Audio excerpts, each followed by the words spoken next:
여러분 반갑습니다. 미술 선생님 장미소입니다. 여러분 깜짝 놀랐을 텐데 선생님이 뭔가 이제 설명을 하려다 보니까 PPT에 담기에는 너무 내용이 많고 말로 좀 설명을 해야 될 것 같아서 이렇게 직접 영상을 찍게 되었습니다. 그런데 선생님이 조금 깜짝 놀란 건 선생님 너무 예쁘죠 지금? 귀엽고 깜찍하고 선생님이 선생님 얼굴을 가지고 캐릭터를 하나 만들었는데 그게 영상이 안 찍히더라고요. 그래서 이게 기존에 있는 캐릭터 중에 제일 멀쩡한 캐릭터를 가지고 왔습니다. 선생님하고 이미지가 너무 다른데 일단 그냥 알아서 봐주시면 되겠습니다. 선생님 얼굴을 다들 알고 있을 건데 3학년들은 일단 선생님이 얼굴을 노출하면서 수업을 하기가 굉장히 부담스러워서 이렇게 캐릭터로 바꿨습니다. 네, 수업 시작해 볼까요?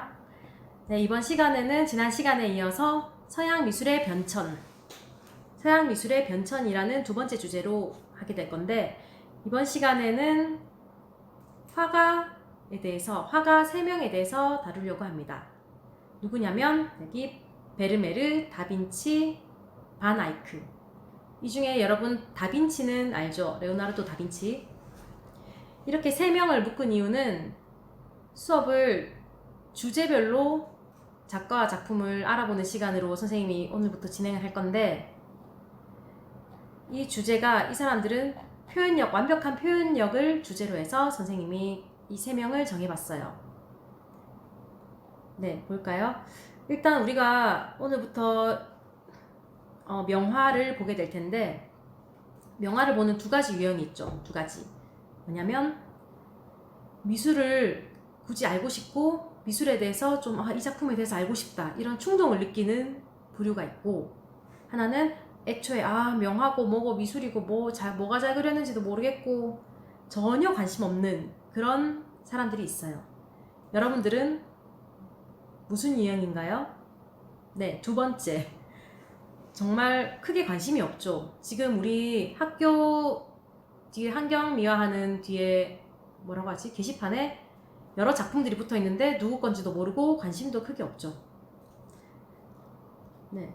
왜냐면 그림을 보는 것 자체가 굉장히 좀 어렵고 지루합니다, 사실. 그리고 아무리 봐도 무슨 그림인지 모르겠다는 그런 막막함이 있죠. 단순히 잘 그렸네, 못 그렸네는 판단이 되지만 이게 왜 그렇게 비싼 거지? 하고 그런 생각을 했을 때는 이해할 수가 없다 하면서 점점 그림을 멀리하게 돼요. 그래서 이 화가가 언제 태어났고 어느 나라 사람이고 어떤 그림을 그렸고 무슨 파고 인상파고 야수파고 이런 걸 기계적으로 암기하는 것은 이제 큰 의미가 없어요. 왜냐면 여러분은 이제 미술을 지필고사 시험을 치는 것도 아니기 때문에 굳이 막 아는 것은 암기하는 것은 의미가 없고 이 수업을 통해서 선생님이 명화, 유명한 작품을 볼 때 이래서 이 작품이 유명하구나 하는 그런 즐거움을 조금 느낄 수 있으면 좋겠어요. 진심입니다. 여러분들은 지루하게 생각하지 말고 가만히 이야기를 한번 들어보세요. 여러분들이 어떤 이제 선생님 같은 선생님이나 이제 여러 사람들이 어떤 그림을 봤을 때 처음 어떤 그림을 봐도 이 작품은 고흐 그림이구나, 피카소 그림이구나 이렇게 알 수 있는 이유가 뭘까요? 왜냐면 우리는 그 화가 특유의 분놀림, 스타일, 색감 이런 거를 다 종합적으로 우리 머릿속에서 판단해서 이거는 피카소 그림 같다, 고흐 그림 같다 라고 판별을 하죠. 그게 우리가 직관적으로 화가의 스타일을 파악할 수 있는 감시관을 지니고 있다고 해요. 감시관? 우리가 보는 능력? 그게 뭘까? 라고 생각을 해보면 선생님 여기 신문 기사를 하나 찾았는데 보세요. 내용은 피카소를 가려내는 비둘기 이런 내용인데 제목이 비둘기가 전문 의사보다 정확하게 유방암 조직을 식별했다 라고 하죠. 이게 어떤 내용이냐면 새 뇌가 인간의 우리의 손가락 한마디 정도까지밖에 불과하지만 비둘기의 경우에 이제 1800여 종의 이미지를 기억할 정도로 시각적 기억력이 뛰어나다고 합니다. 그래서 이제 암세포, 글자 모양, 그리고 심지어는 모네와 피카소 그림 자체도 보고 구분을 한다는 거죠. 그래서 비둘기에게 이제 다양한 크기로 확대한 144개의 유방암 세포 조직을 사진을 보여주고 이제 그거를 2주 후에 비둘기가 암세포를 가려냈는지 확인을 했더니 정확도가 85%가 됐다고 해요. 자, 우리 비둘기도 이렇게 모네 피카소 그림도 구별을 할 수 있을 정도가 되는데 우리는 어떻겠어요? 그죠? 여러분들은 비둘기보다는 뛰어나겠죠. 그래서 누구나 화가의 스타일을 파악할 수 있는 잠재력이 있고 감시관이 있으니까 자신을 믿고 우리 수업을 한번 해나가 봅시다. 이미 수업을 하고 있습니다. 네. 그래서 완벽한 표현력의 화가 베스트 3 아까 얘기했죠. 소위 말해서 진짜 잘 그렸다, 누가 봐도 잘 그렸네 하는 그림들을 뽑아서 여러분께 설명해 드리려고 합니다. 누구나 처음 그림을 접하게 되면 어떤 점이 재밌는지 아닌지 잘 몰라요.